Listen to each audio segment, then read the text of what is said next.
Welcome. In this video I will show you how to put your DELL Chromebook 3400 on a lock screen.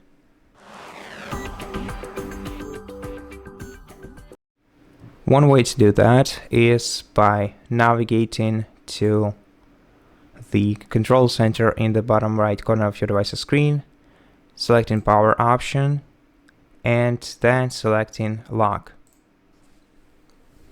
Then you're going to have to enter the password to unlock your device.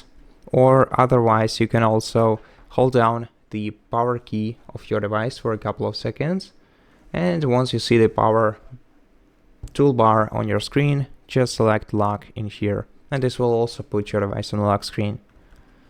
And that's pretty much how you do it. Thank you for watching this video. If it helped you, please consider subscribing to our channel, leave us a like and a comment below, and I'll see you in the next one.